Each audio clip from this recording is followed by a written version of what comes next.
at the moments just to remind everyone where we have the ranking for everything. At the moment, we have 1933 at the second place, 1949 in third place, 1978 in fifth place, and 1970 in seventh place. We have 4 more to go, and the next one is the 1994 version. This is probably the one that for many people is their favorite. Especially on our age range, to many of us, this was our first introduction to Little Women. Yes, I don't really remember. Did I saw the 1994 movie first, or did I read the book first?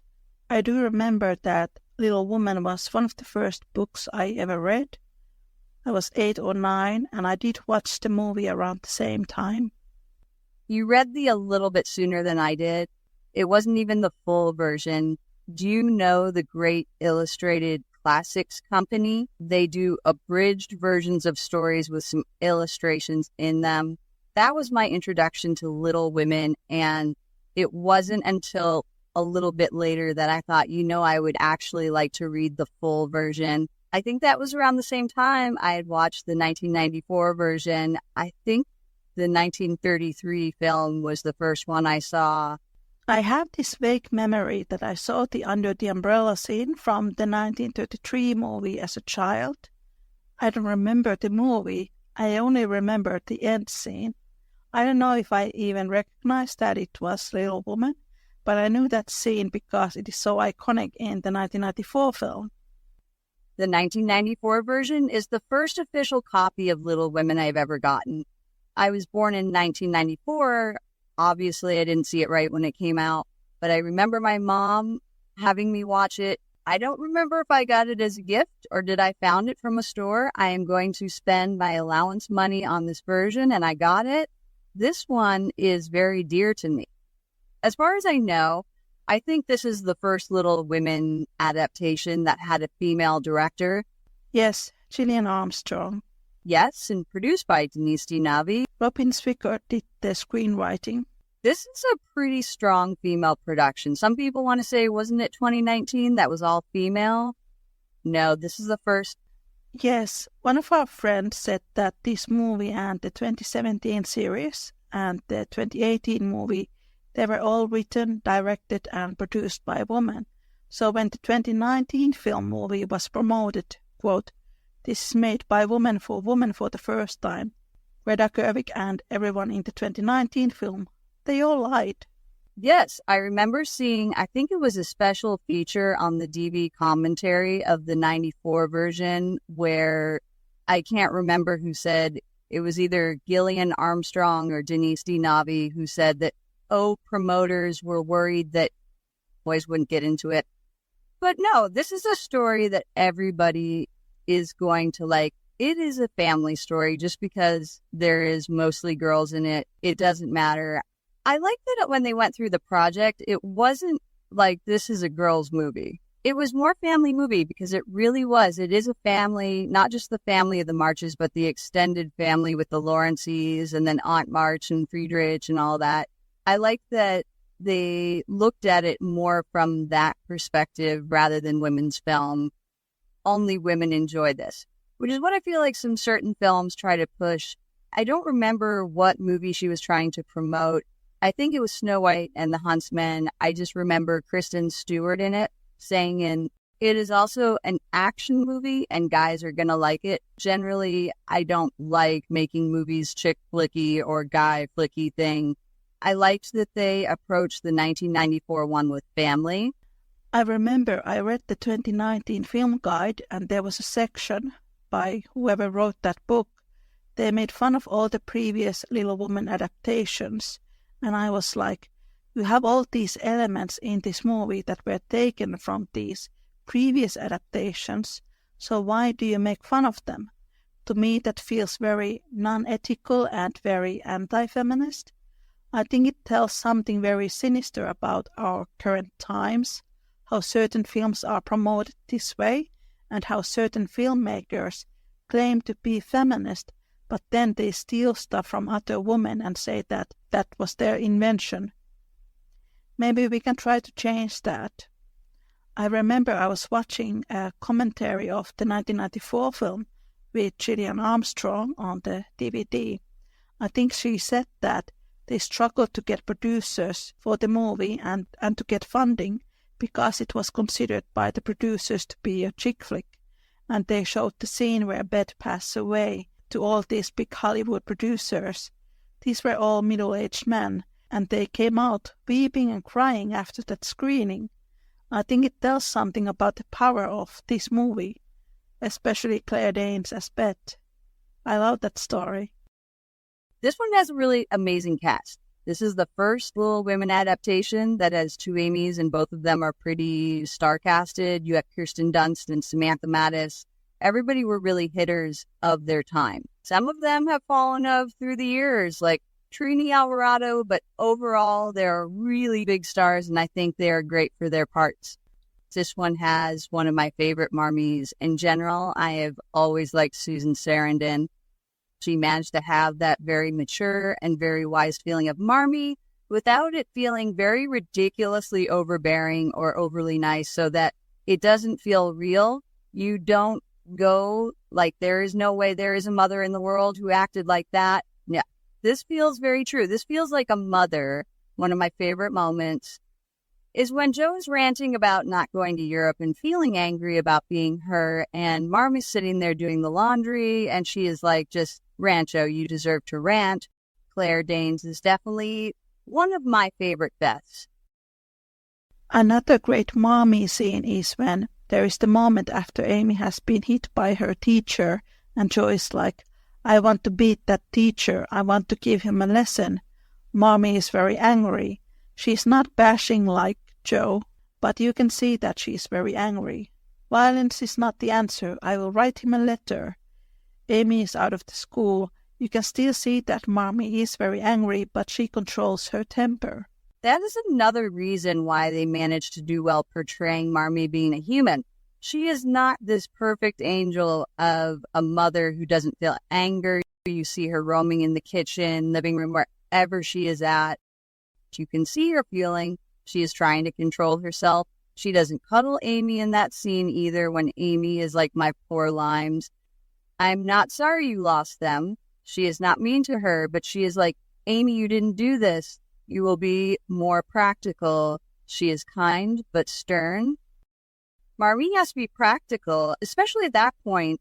There's war going and raising 4 girls on her own with the help of Hannah, but she has to be both mother and father to them. Susan Sarandon is definitely one of my favorites. She is an excellent mommy. There are lots of visual clues, too. I remember someone made a post on somewhere where they showed how there is 4 of them, and they share clothes and hand-me-downs, but we see clearly Jo's red dress is given to Beth, and Meg's blue dress she wants to wear for the party. She gives that to Amy, and we don't see at any point Amy wearing any of Jo's dresses or Beth wearing any of Meg's. Another thing I like about this adaptation is that it shows how Amy is more closer to Meg. I would not say she is her favorite sister, but Amy finds comfort from Meg. It is the same with Jo and Beth. This is also mentioned in the book. In the novel, it is said that Jo saw Beth more as her child. You actually talked about that in this podcast. There are moments in this movie with Meg and Amy where Amy goes to Meg when she wants somebody to pet her. In that scene where Amy was hit by the teacher, Meg is holding her and petting her. It is the same when Jo attacks her after burning the manuscript. Meg is the one giving her that petting. That really is one of those nice visual clues showing how close these two are with the younger siblings. Like you said in the book, they do say Jo and Beth are the closest and Meg and Amy are closest. I think in the book Jo shared her room with Beth and Meg with Amy. I think they mentioned that after Beth passed away, Jo had to see her bed empty every day, something like that. I remember in 1933, one after Jo cuts her hair, it is her and Meg sharing a bedroom. She sees her crying. Oh, Dad is going to be totally fine. And she says, no, I am crying about my hair. I guess I always thought they shared a room because they were the 2 oldest, so they would be just naturally be together. This one has another good Aunt March. Mary Wickes. She was another great actress during the old Hollywood era. It is one of those small moments. Aunt March is having tea with Marmee, and Jo runs off after Marmee says, Meg can have my gloves. Jo screams, you can have Marmee's gloves. Aunt March is like, oof, and Marmee is like, more tea, and is like, no thank you. I always thought that moment was amusing.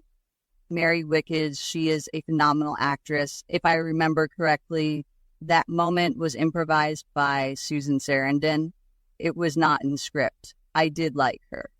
She was one of those actresses that managed to give that balance of likable and non-likable. She is not as much compared to some other Aunt Marches. She really steals every scene she is in. Oh yeah, definitely. She's funny. How faithful do you think this version is? There are times when I go, it is pretty faithful, but then I go, there are moments when they went with a little liberty, which sometimes I think that is okay. Sometimes I'm like, To me, this would be the perfect version of Little Woman if it would not romanticize Jo and Laurie. Every adaptation does that, which is unfortunate. If this movie would not do that, it would get all 5 stars from me. Now it's like 4.5 stars. Another thing I wish that there was a little bit more is Meg and John. We do get a little bit, but I don't feel like they are as prominent as in some other versions. They did have their moments. I did like they surprised him with the twins. I thought that was cute. I think, like you said, 4.5 kind of vibe. There is a really funny scene. You know, the moment Laurie is in the window shouting, "Come and play with me, it is so boring here." And then John goes like, "Do not shout at the ladies." Then he goes to the window and is like, "Sorry." Then Laurie sits at the table, really bored, and he's like, "What those girls do all day long?" And John says something like, "Women's lives are mysterious to us."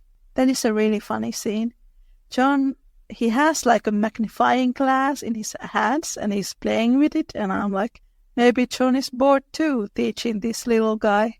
You remember the scene with Meg's glove? I always thought Meg gave him the glove. I got to say, it is one of the prettiest Little Women films. The period pieces from the 90s overall, they always look so pretty. Even if I don't know the movie, I watch it and I have a feeling of nostalgia. I don't know why. Somehow the 90s always manages that, and I don't know, is it partially because how pretty the film is or the score?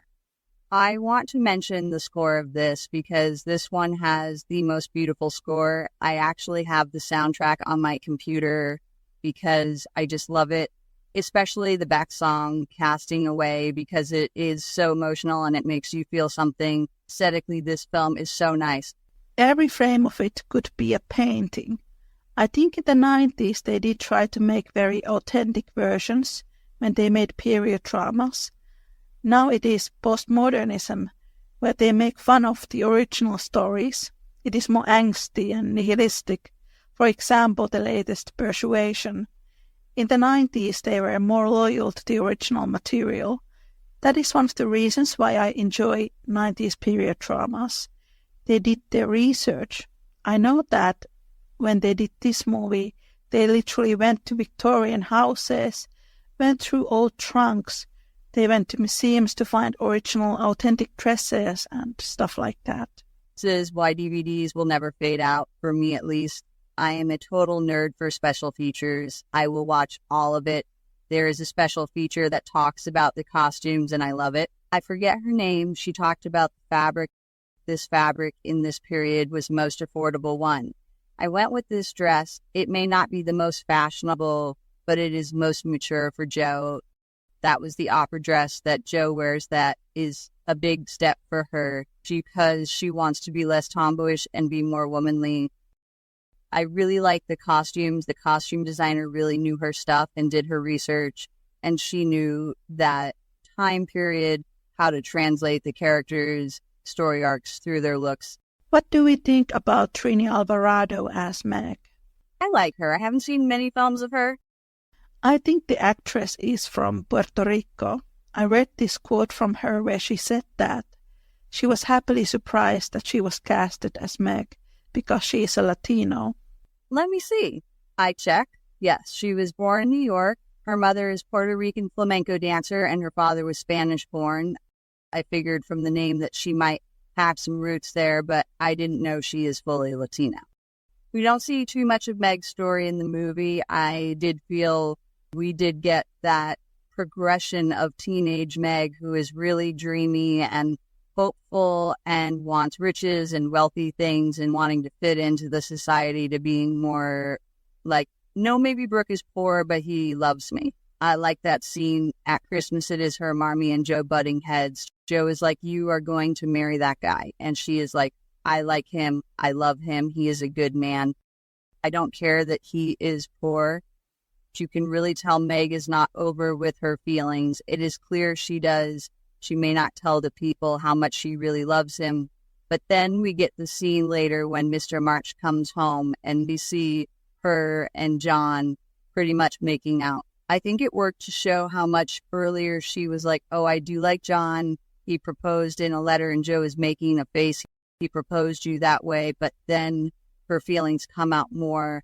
If I had to compare Meg to another literal character, I would compare her to Jane Eyre because she is very reserved with her feelings. But I think it came out very well, even if there was not a lot of John and Meg scenes. There was definitely a lot. Clearly, they like each other, but neither one is quite ready to say anything to the other person type of thing.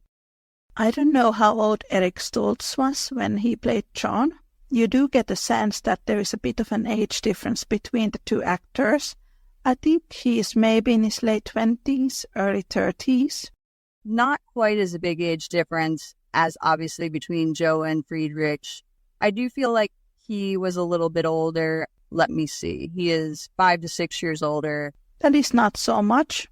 It is always very vague in the book what is the age difference between Meg and John.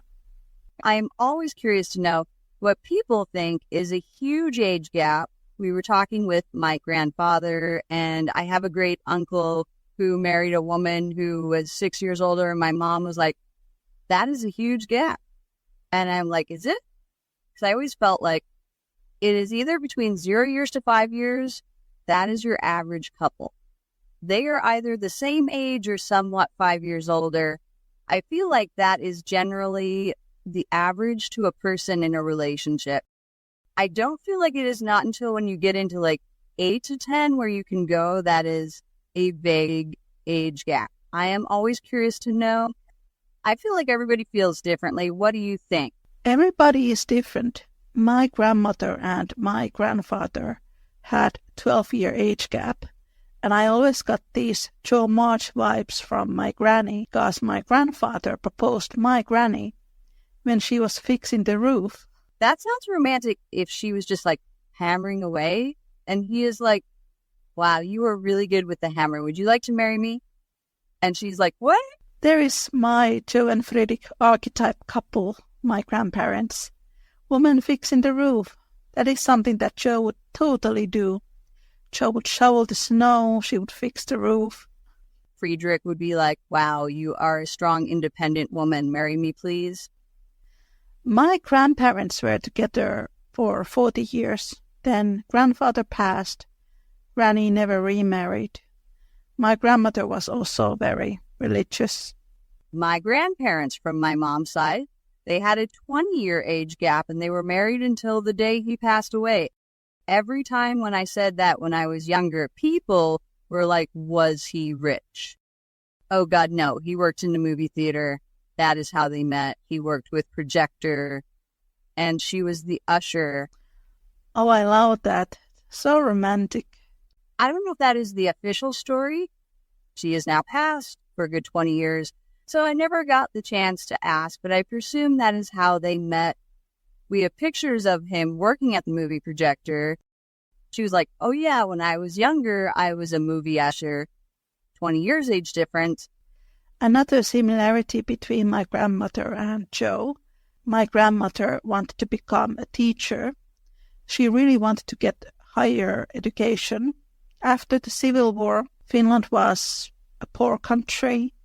Her parents didn't allow her to go to school. She had to work in the farm and look after her siblings. It's a little sad.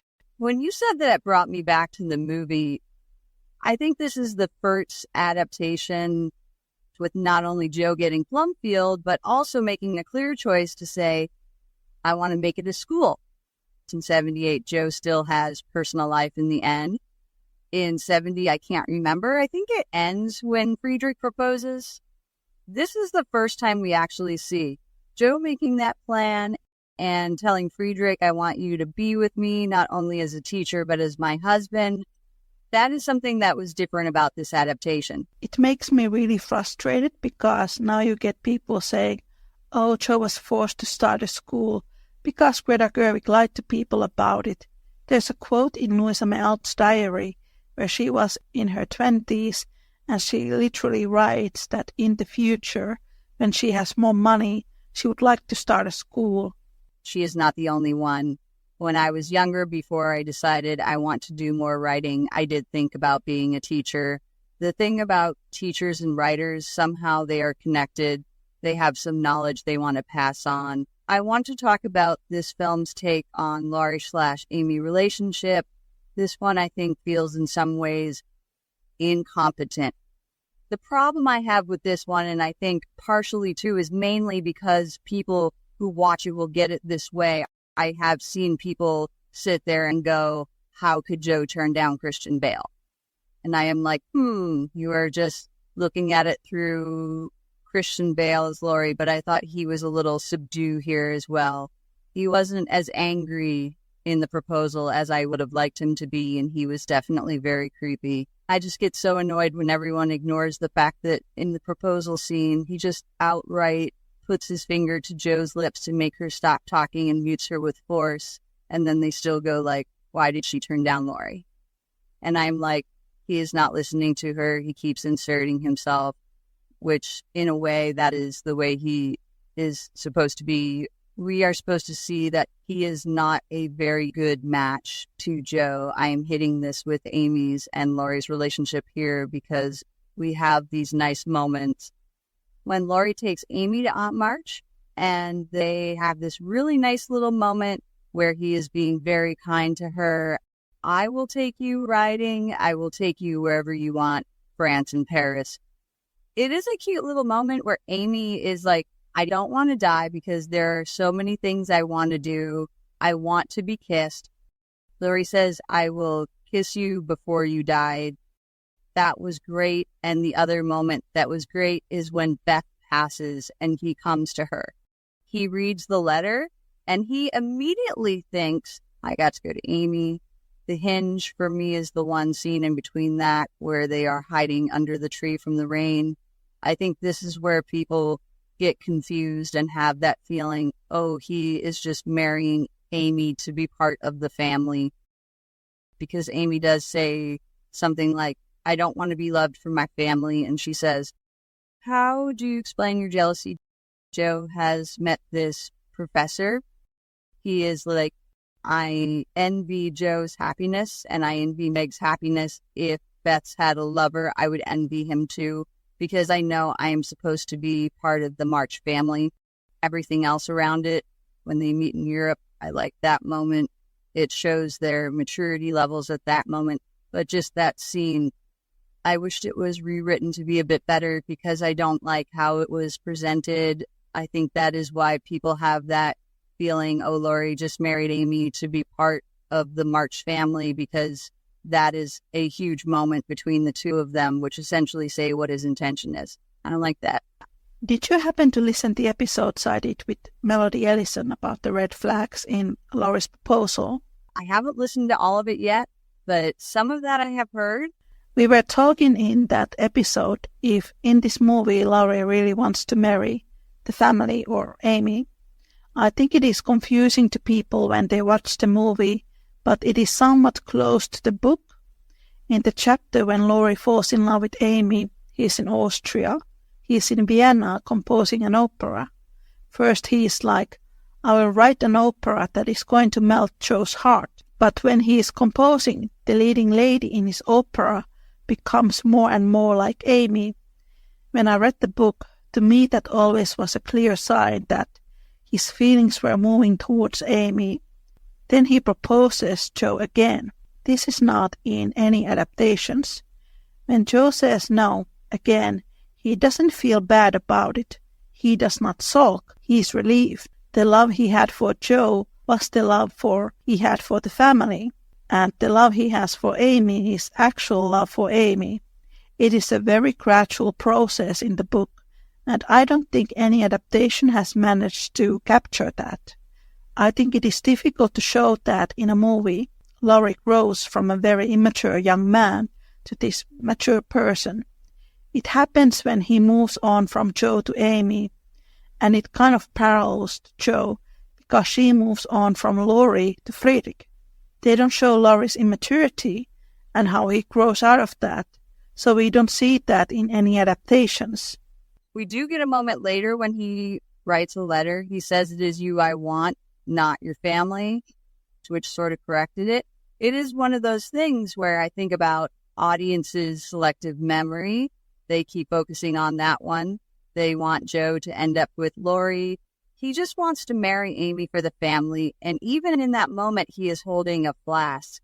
So I don't know how truthful he was on that moment, but he corrects it in the letter saying, "I do want to make myself worthy of you." And when he gets a letter from Jo saying that Beth is passed, he doesn't read beyond that. He goes to Amy. Amy is still in France with Aunt March, and he bolts to go to Amy. It does correct itself, but I didn't exactly like that dialogue. I like everything around it. He is flirting with her, and he gives her the hair comb, and this is pretty directly from the book. She says, "Please don't. I liked it when you were more blunt and natural." Christian Bale I like as an actor. I don't think he got as much emotional part of Laurie as we have said about some of the other ones that are more spontaneous and have more temper, but he has more boy next door type of quality. From these previous Lauries we have talked, I think he would be closest to Peter Lawford.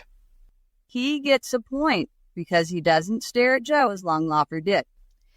It is funny about the proposal. I have seen a lot of people saying that 1994 is so romantic when they kiss and she's kissing Christian Bale, and then there are others who say he's so creepy in that proposal. It is not like in the book. First of all, Jo and Laurie don't kiss in the book. He literally threatens to kill himself if Jo won't marry him. That is not in any adaptations. I don't know why.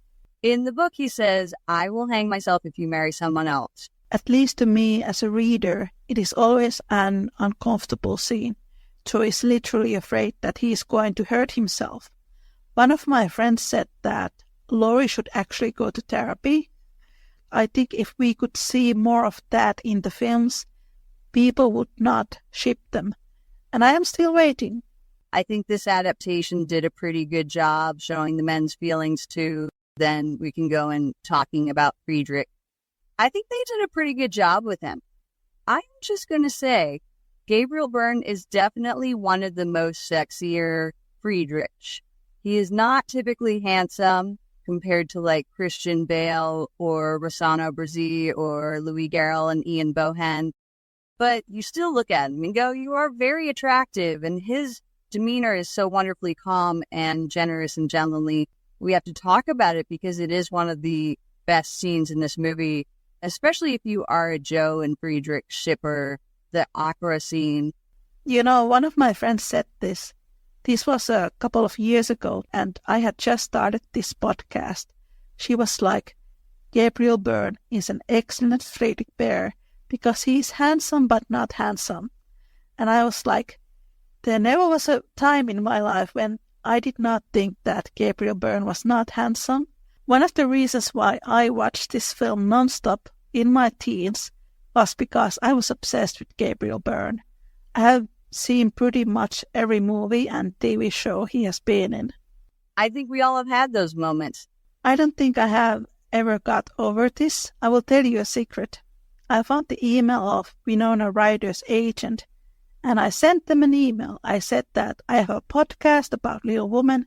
Would she like to be a guest someday? And I sent the email to some of the actors. If they are anything like illustration agents, they might reply me within 2 years or never, which is very depressing. But if I send that email to Gabriel Byrne's agents, I will not be able to go through an interview with him because I will faint, and it is the end of me. That is so sweet. It is like you want to, but you can't. You know the opera scene? Again, this was the early days of this podcast. I heard some people complaining that the opera scene should not be in this movie, or John and Meg making out, because it is not proper for the 19th century. But I don't really agree with that, because there are all these sexy making out scenes in the book. Those were already in the original material. When you think about other stories like Bridgerton, which is like sexy in the lore, how is that okay? But this isn't. They weren't crazy with the making out. The next scene, we don't see them actually doing it. Now, it was very steamy on its own, and that was enough for us. So we have a nice build-up in the scene, what the opera is, and Friedrich explaining it, seeing Jo getting really into the moment. I love this bit, too, because, again, it is one of those things, because, of course, it would happen to them. They are getting ready to kiss, and then some prop shakes and makes noise, and that interrupts them, and then, of course, they get right back into the kiss. It is one of those funny little Jo and Friedrich moments that definitely happens. Of course, they would get interrupted by stuff like that. It is very romantic when he translates what happens in the opera. He's telling her that this singer in the opera is trying to reveal their feelings to their loved one, and he's trying to do the same with Jo. And he does that in a very subtle way. She's already attracted to him. In the scene when they first meet, after they meet on the street, she goes to his apartment and they talk about transcendentalism, philosophy and books. It is not something that she can speak with Laurie or anyone else. There's a real sense that this is the first time when she is really able to properly talk about something like that with another person. Someone pointed out a really interesting comparison. At some point earlier in the movie, when Laurie is getting ready to go to college, he is leaving all his books behind. I don't need all this stuff, but then you have Friedrich who says, when I was moving to America, I got rid of everything except my books. I cannot part from my books. They were like, that just shows why Jo is attracted to Friedrich. She is the one who tries to push Laurie to take all these books. She says, you are going to need them. And Laurie's like, no, I'm not going to need them. But Friedrich is like, I cannot do without my books. And she is like, I agree. That is one of those nuanced things that show a nice comparison between how Laurie and Friedrich do things, as well as their proposals. Someone did a gift set of when Laurie proposes with a close-up on her face where she is scared, but with Friedrich, when he is proposing and he has his hand on her face, she looks happy. There's a lot more visual quests in this film that I think I have realized. Good on Gillian Anderson for doing this. Another moment that I do like is when they speak about transcendentalism. There are some moments when he speaks about leaving Germany and that the Germany he knew was gone. And I remember during the time when Little Woman was written, there was wars going on in Germany. That is why there was a flux of German immigrants coming to America. That was a nice historical bit there. Even though it doesn't go that deep into his background, it is still there, and I do like that. I think that shows who he is. As much as I love my country, Germany, I will not be participating in this violent manner, which is why I always get annoyed when people go very stereotypical. No, Friedrich was never on the negative side. I have high stakes because I literally had grandparents escaping Germany. They wanted to have a better life for themselves. In Little Men, the sequel, there are these moments when he could use violence, but he refuses. He gets angry when the students are fighting. Friedrich most definitely is a pacifist. I can't understand not wanting to live in an environment where there is a threat of war and a wish to have a better, more peaceful life. Even if it is not exactly as in the book, I think the film has a good overall feeling of what the story is and its characters. Even with Jo and Friedrich having that argument before they leave, it still wasn't quite like an argument. Even though Jo says we didn't part well, I think definitely this ranks high for me. I will probably put it somewhere like number 2 or 1. How would you rank it? It is number 1 for me. All right. That was our discussion today. Christina and I continue our chat next time. Thank you so much for listening. Take care and make good choices. Bye.